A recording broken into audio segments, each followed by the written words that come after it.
nós estamos no ar com o Primavera Saúde, hoje para falar de um assunto muito importante que surgiu aí, ganhou força na mídia também em relação à saúde e que a gente precisa falar sobre esse assunto e principalmente sobre a prevenção, que é o coronavírus. Comigo no estúdio, o doutor Renato Matos, pneumologista. Bem-vindo novamente, né, doutor? Muito obrigado, é um prazer participar do programa. Bom, o doutor tem falado bastante disso e não tem como a gente fugir desse assunto hoje, né? Há alguns meses já se fala do coronavírus, inicialmente se falava na China e se via como algo muito distante, mas é uma doença, um vírus que disseminou no Brasil, já temos casos confirmados, claro que vieram de fora também, mas é uma preocupação, a gente precisa discutir esse assunto, né?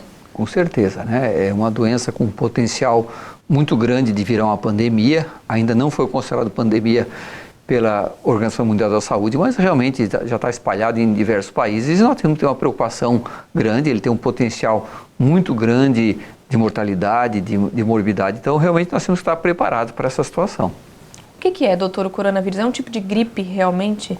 O coronavírus é um vírus que já se conhece há décadas, é um vírus antigo, né? Alguns deles são de circulação corriqueira entre nós, eles provocam quadros de viroses comuns, alguns quadros gastrointestinais, então são dois deles que são de conhecimento nosso que já estão circulando aqui no país há décadas, né? Não são tão graves quanto esse que surgiu agora. Não. O que acontece? Esses vírus, eles mudam, né? Sofrem mutações de épocas em épocas, né? Como aconteceu com a influenza. Né, nós tivemos aquela pandemia em 2009, no momento que o H1N1 fez uma mutação maior, né? Porque o que acontece? Esses vírus, geralmente, eles convivem em alguns animais de forma bem tranquila, né? Sem que provoquem doenças, né? Então, em relação ao coronavírus, se tem a suspeita que pode ser de morcego, de cobra, não se tem ainda uma posição bem clara. Então, vamos falar do morcego, por exemplo, né? Então, é um vírus que o morcego conseguia conviver de forma pacífica, né? Não matava o morcego. Mas por um tempo também não passava do morcego para o humano. Claro, porque o vírus ele tem uma característica, ele não consegue sobreviver sozinho. Ele não tem todo aquele maquinário necessário para crescer, se alimentar e fazer a sua reprodução. Então ele sempre tem que estar dentro de um outro organismo que ele parasita para fazer isso, né? Então esse vírus está lá no morcego, né? Vamos usar como exemplo o morcego, está se reproduzindo, está se mantendo vivo sem problema. Num determinado momento ele sofre uma mutação que permite que ele passe do morcego para o homem, ou da cobra para o homem. Essa é a primeira mutação perigosa. Quando ela fica nessa mutação, é mais ou menos tranquilo, porque só vai ter a doença aqueles que tiveram contato com o morcego e com a cobra. Nesse momento, o humano não passa para humano ainda. Não passa para humano. Uma segunda mutação, que permite passagem de homem para homem, é que torna o caso perigoso, complicado. Foi o que aconteceu com a H1N1, né, que era a gripe suína na época, né, e agora em relação ao coronavírus, né? Então ele começou a princípio no mercado na China, Wuhan, né? E dali ele foi se disseminando com uma velocidade muito grande. O coronavírus já provocou duas epidemias prévias, né? Em 2002 a SARS, né, que também era um coronavírus. Tipo de coronavírus. Isso, que também... Como é que a gente chama, doutor? São subtipos? São tipos de... eles sofrem... Todos são... Esse agora é o Covid-19. É o mesmo vírus, várias mutações. Com várias mutações, né? Ou com poucas mutações, mas extremamente capazes de provocar esse dano todo. Então, houve em 2002 a SARS, depois teve em 2012... uma outra epidemia que também ficou mais restrita lá na região do Oriente Médio, da Ásia, né? E agora voltou com essa situação bem mais agressiva, né? No início se achou que se ficaria como esses dois episódios anteriores restrito a alguns países, mas não, ele mostrou-se bem mais transmissível do que os anteriores, né? Isso é o que preocupa. Até para a gente entender, porque são nomes que começam a surgir, a gente vai ficando na dúvida. Influenza é um tipo, coronavírus é outro, fazem parte do mesmo grupo? Não. O vírus porque assim, o coronavírus, a influenza, provocam sintomas gripais. Né? A São pessoa são nomes de vírus, realmente. São vírus completamente diferentes. Certo. Né? Influenza, tem influenza A, influenza B, HN1, H3N2, né? Mas são todos influenza. O coronavírus já é uma outra família de vírus. Né? É mais sério? É mais grave o coronavírus ou não necessariamente? Não, depende da mutação. Depende da mutação. O coronavírus que nós já convivemos é um coronavírus tranquilo, né? Que traz pouca possibilidade de doenças graves, né? Agora, esse que teve que está tendo esse surto maior agora, já apresenta uma agressividade bem maior. E aí, falando desse, então, doutor, o que ele traz de novo? Por que ele é tão grave? Os sintomas se desenvolvem muito rápido? Assim, ó, os sintomas são exatamente iguais de uma gripe comum, da influenza. A pessoa tem mal-estar, febre alta, sintomas gerais, né? Qual é a diferença? Assim, acontece a mesma coisa com a influenza, né? A imensa maioria das pessoas tem um quadro de gripe e se recuperam sem grandes problemas. Alguns apresentam complicações. A complicação mais comum é a pneumonia.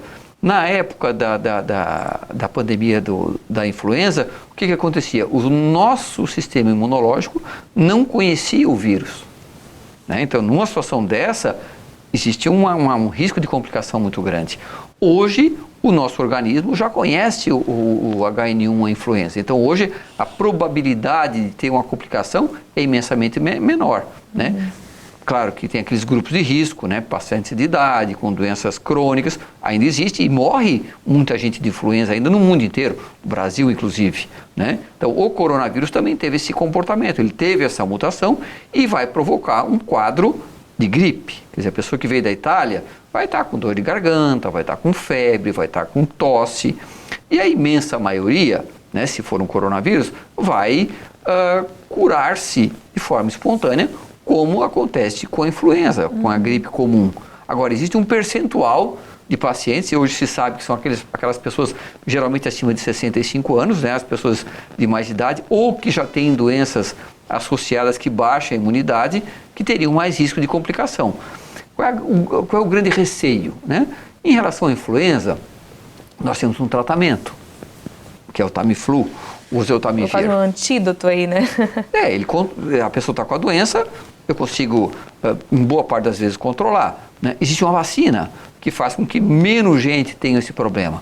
O coronavírus é um vírus, esse agora, né, o 19, é um vírus completamente diferente, o nosso sistema imunológico não conhece e não há vacina e não há tratamento específico para ele ainda.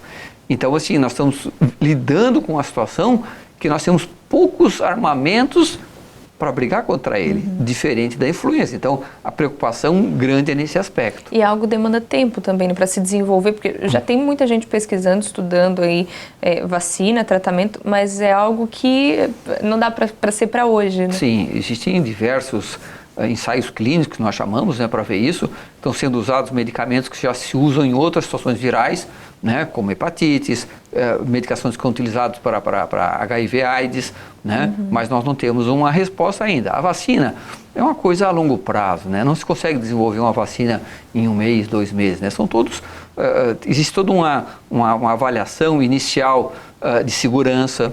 Depois se faz um trabalho com um grupo pequeno de pessoas para ver se realmente funciona, e aí sim que vai se fazer depois uma fase 3, uma investigação maior. Isso numa medicação normal, isso demanda anos. Talvez numa situação agora de epidemia, né, de preocupação, se consiga agilizar essa liberação de medicamentos que já existem, quer dizer, já se sabe que são seguros. O que não se sabe se realmente eles funcionam de forma adequada ou não em relação ao coronavírus. Essa questão das pesquisas, né, doutor, é bastante complexo, porque, por exemplo, quando a gente fala da influenza, e todos os anos no Brasil a gente tem a campanha de vacinação da gripe, que é contra a influenza daí, Sim. né? E todos os anos tem que ser feita justamente por conta dessa mutação, né? Se faz com base nas que circularam no ano anterior, esse é o padrão? Sim, né? Não adianta eu vou tentar fazer uma vacinação mais rápida e vou pegar aquela vacina do ano passado. O vírus muda, né? De ano a ano. E ainda tem essa preocupação adicional que nós conversamos, né?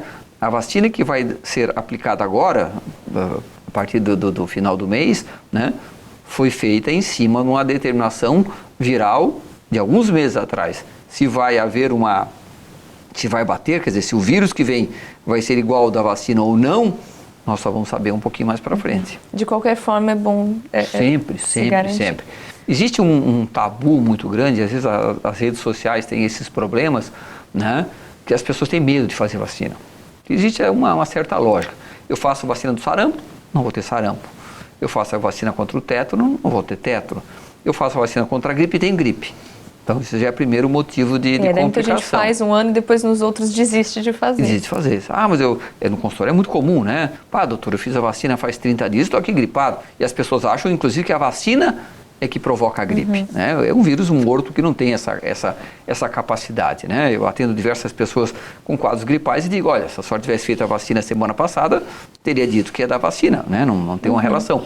Mas existe um tabu muito grande. A vacina, apesar de não ter essa capacidade de uma proteção total, está provado que mesmo que haja uma mutação, né, que eu possa adquirir um quadro gripal, pessoas vacinadas fazem menos complicação, fazem menos pneumonia, morrem menos. Então a vacina sempre é um grande negócio. E aí se antecipou agora, porque geralmente a vacina segunda quinzena de abril ali era o que estava programado, né? E o Ministério da Saúde antecipou também por conta do coronavírus. É uma boa estratégia também imunizar contra a influenza antes? Sim, não que vai ter qualquer influência em relação a coronavírus, né? Mas se menos gente ficar gripado com influenza, o nosso sistema de saúde vai ficar um pouco mais liberado, os hospitais, para atender aqueles casos mais graves, né? Então, nesse aspecto, com certeza, é uma boa estratégia. A pessoa pode estar com influenza e, por conta de imunidade, isso facilitar também que ela contraia um coronavírus? Não existe uma relação direta, assim, que tenha sido estudado. Aquelas pessoas gripadas, né, vão fazer mais coronavírus. Não tem nenhum estudo nessa linha. Bom, a gente vai fazer uma pausa, doutor, rapidinho. Depois, no intervalo, a gente volta falando mais do coronavírus e também sobre prevenção, né? Essas precauções que a gente tem que ter diante desse quadro, essa disseminação em todo mundo. A gente volta daqui a pouquinho.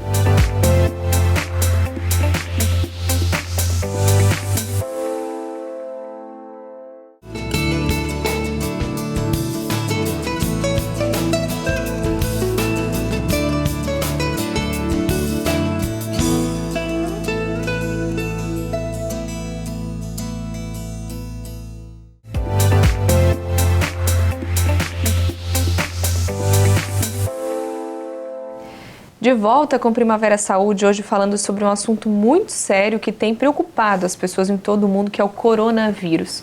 Bom, doutor, falando nisso, né, de todo mundo, o doutor Renato Matos, pneumologista aqui com a gente hoje, esclarecendo esse assunto. O coronavírus hoje, a disseminação principalmente foi por conta da globalização, né? Talvez anos atrás não se espalhasse como se espalhou em tão pouco tempo como foi hoje, né? Com certeza, né? Hoje a pessoa vem da China, vem da Itália e traz junto com ela o vírus, né? Eu sempre gosto de colocar, na época da gripe espanhola, em 1918, né? A gripe espanhola, que era um influenza também, né? O HN1, ele surgiu dentro de uma base americana, né? Foram para a guerra e dali foi se disseminando. Como a Espanha não estava em guerra, né, não existia nenhuma censura de jornal, então acabou ficando como gripe espanhola, mas não foi eles que foram os culpados, né, pela situação. E naquela época você andava a cavalo, carroça... Não chegava tão longe a gripe. Claro, e assim, naquela época morreu, né, em torno de 50 milhões de pessoas, né? Hoje, se fosse atualizado, se fala que seria equivalente a 200 milhões de pessoas falecidas. Morreu mais gente da gripe espanhola do que da própria Primeira Guerra Mundial, né? E era um transporte extremamente rústico e demorado. Hoje, para vir da Itália para cá, são algumas horas, né? E essas pessoas ficam todas, 200, 300 pessoas no avião, transmitido uma para a outra, né? Então, evidentemente que hoje a transmissão de doença é feita de uma maneira muito mais eficaz, né, do que se fazia há algum tempo atrás. Agora, que tipo de preocupação que você deve ter com isso, né? Porque no Brasil hoje não existe uma determinação de não utilizar, não circular nos aeroportos. Em alguns países, por exemplo, na China, logo que começou a disseminar, já se limitou também a presença nos aeroportos. No Brasil não se tem isso. Mas há uma orientação para evitar esse tipo de local com muita aglomeração? Assim, uma recomendação do Ministério da Saúde não existe, né? O que está se acompanhando agora, a China, pela própria sistema político, que eles conseguem, de uma forma autoritária, obrigarem as pessoas a ficarem mais isoladas, já se está tendo uma queda até bastante rápido, né, dos casos de coronavírus. Então, parece que essa situação de fazer um isolamento mais invasivo, mais pesado, traz consequências benéficas. Evidente que essa situação não pode ser feita num país como o nosso. Ninguém vai conseguir, ninguém sai de Criciúma, nem entra, não se consegue. Agora a Itália, suspendendo jogos de futebol, suspendendo eventos artísticos, teatro, cinema. Então, quando existe uma grande aglomeração de pessoas, é evidente que o risco de contágio é maior. Né? Hoje, no Brasil, nós temos uma situação muito tranquila ainda, né? Temos 2 casos confirmados que vieram de fora, tem casos suspeitos que certamente essa doença, tomara que não, mas certamente essa doença também vai se disseminar. Agora, se me perguntasse assim, Renato, hoje tu compraria uma passagem para ir para a Itália? Tu ganhou uma passagem para ir para Milão? Tu vai? Não vou.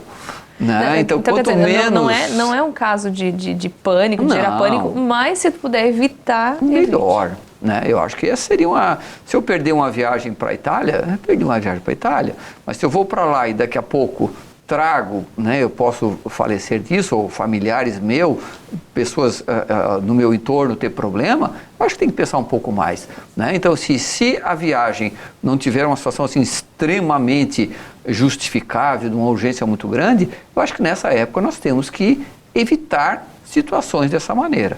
Né? Nós tínhamos agora em Florianópolis, esse final de semana, né, um curso de pneumologia. Viriam 2 médicos de Denver, no Colorado, do maior hospital pneumológico dos Estados Unidos, e eles não vieram. Suspenderam, né, agora, 2 dias atrás, que não veio. Não que tenham receio do coronavírus no Brasil. O receio deles é essa passagem por aeroportos. Eles são pneumologistas do maior hospital, talvez do mundo, de doenças respiratórias. Então, há uma precaução que nós devemos ter. Né? Eu tenho um pouco de receio, evidente que vai conseguir fazer um isolamento no Brasil, é muito complicado isso, nós não temos hospital para isso, mas assim, eu venho da Itália, de uma região que tem vírus, né? Eu deixaria minha filha em casa, pelo menos uns 5, porque assim, o período de aparecimento da doença, desde o contato até que os sintomas se manifestem, até 14 dias. Então, quer dizer, a pessoa pode estar com coronavírus, mas ainda nem manifestar nenhum tipo de sintoma. Mas assim, em média, né, a maior parte das pessoas tem esse período, que nós chamamos de período de incubação de 5 dias. Então assim, se eu vim da Itália, de uma região que tem um grupo grande, por que não deixar minha filha em casa uns 3, 4 dias? Eu acho que é muito mais prudente, apesar de não existir uma recomendação nesse sentido do Ministério da Saúde, né? Mas assim, eu acho muito mais prudente fazer isso do que daqui a pouco a minha filha já está contaminada e acaba levando para a escola, da escola vai se espalhando. Então, eu acho que também vale muito o bom senso nessa situação, né? Aqui no Brasil tem favelas, as pessoas não têm condições de fazer isolamento, concordo.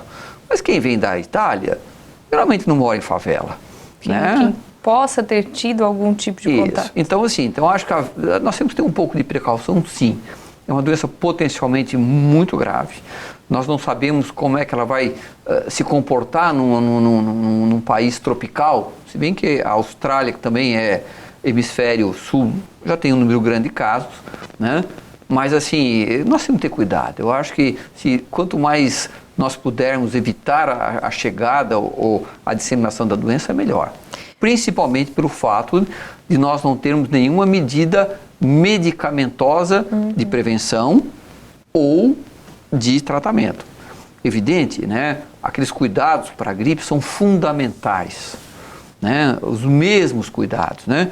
Eu vou tossir ou espirrar, eu vou colocar o braço na frente. Não adianta eu tossir aqui, que é bonitinho, mas daqui a pouco eu tossir aqui, porque assim, o coronavírus, ele é transportado por partículas de saliva, gotículas de Flick. Então, quando eu tusso ou espirro, essas gotículas são expelidas.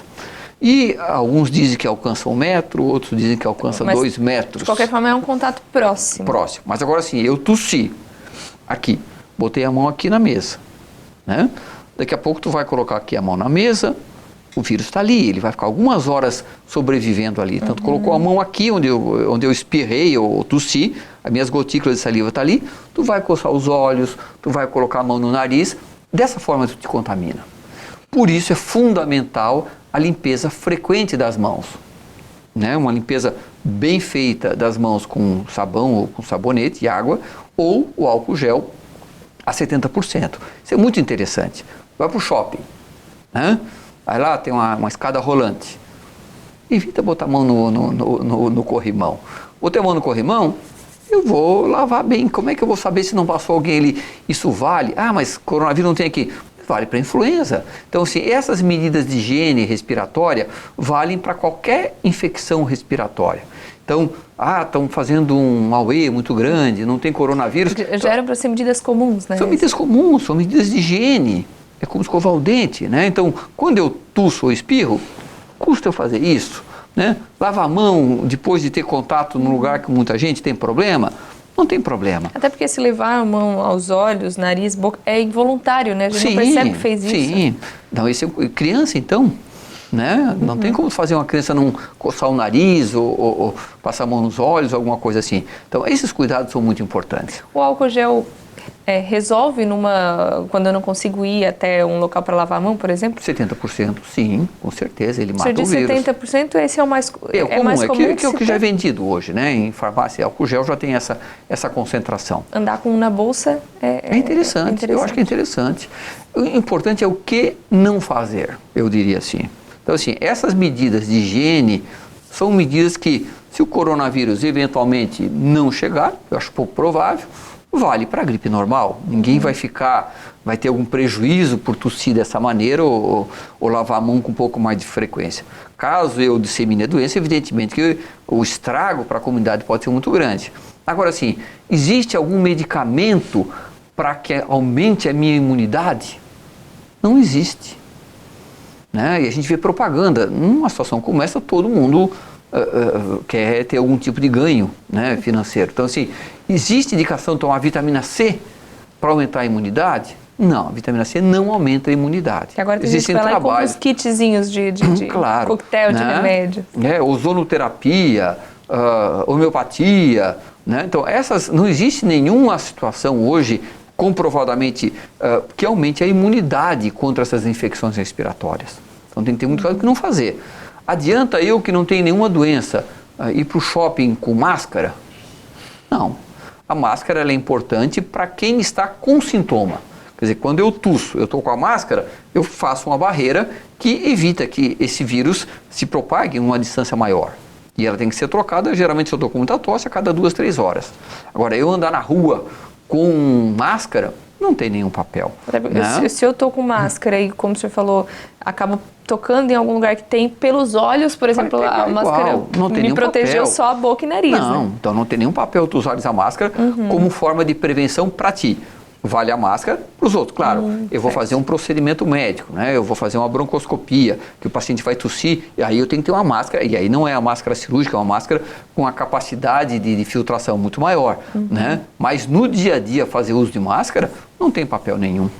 E aí quem, doutor, de repente, o senhor até falou da questão de precaução, né? Viajou para fora, de repente tentar também não ter muito esse contato, mas aí se manifestou algum sintoma, alguém que de repente realmente viajou, veio de algum local que tinha o vírus circulando, quando procurar um atendimento hospitalar, um atendimento médico? Assim, a indicação hoje seria assim, a pessoa veio de um local que conhecidamente já tem a circulação do vírus, né? Tem o sintoma respiratório, existem alguns telefones que são fornecidos, né? Aqui em Criciúma ainda não, mas assim, em algumas outras cidades deve chegar em seguida. O laboratório vai em casa fazer a coleta. Né? E que essa pessoa fique em isolamento domiciliar. Né? É não circular mesmo, não pegar circular. Um Uber, pegar um táxi. Sim, até o hospital. Né? Porque chega no hospital, vai ficar lá sentadinho, às vezes um hospital grande, fica lá 2 horas tossindo. Né?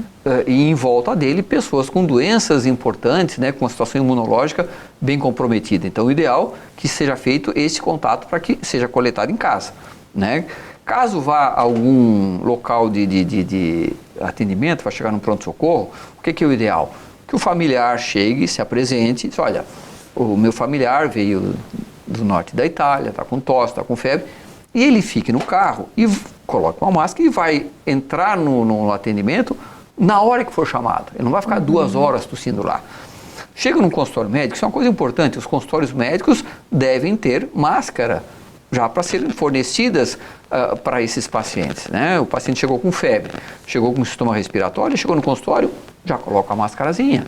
E a colocação da máscara também é importante, né? Eu tenho que colocar a máscara segurando na pontinha aqui atrás. Não adianta eu querer puxar a máscara. Quando eu for puxar, ela vai estar toda cheia de secreção, né? Está cheia de vírus, vai passar da mesma maneira. Então, sempre tem que ser colocado segurando pelas pontas atrás, a retirada da mesma forma.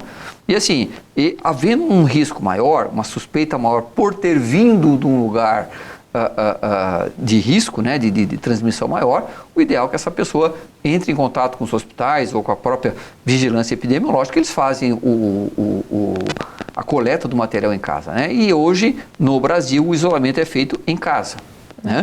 E aí as pessoas têm que ter também esse bom senso. Eu estou em isolamento, eu vou ficar mais no quarto, eu vou ter essas medidas todas de higiene, eu vou lavar a mão com muita frequência, né? Talvez eu faça, se eu tivesse um quadro como esse, eu faria minhas refeições no quarto, eu não faria minha refeição com toda a minha família, né? Então tem que ter cuidados importantes para tentar evitar que aquelas pessoas que estão no nosso entorno também acabem se infectando. Bom, doutor, é isso, né? Eu sei que coronavírus também tem muita coisa a ser descoberta também. De repente, nos próximos dias a gente também já tenha novidades em relação a isso, né? E, no mais, já encerrando a sua participação aqui, acho que é o recado importante, né? Ainda não é motivo de alarde, pelo menos, mas a precaução é fundamental. Muito obrigado pela oportunidade. Obrigada, doutor, e a gente traz o senhor mais vezes aqui com certeza. Quem está em casa nos assistindo, se cuide, né? Se cuide para não contrair o vírus e também para não transmitir nada e, de repente, não só o coronavírus, né? Gripe, qualquer outro tipo de doença, esse cuidado, todo cuidado é fundamental, né, doutor? Obrigada. Obrigado também. Bom, com essa informação a gente vai encerrando o Primavera Saúde dessa semana. A gente volta na semana que vem, falando mais de saúde, qualidade de vida e bem-estar aqui na TV Primavera. Até lá!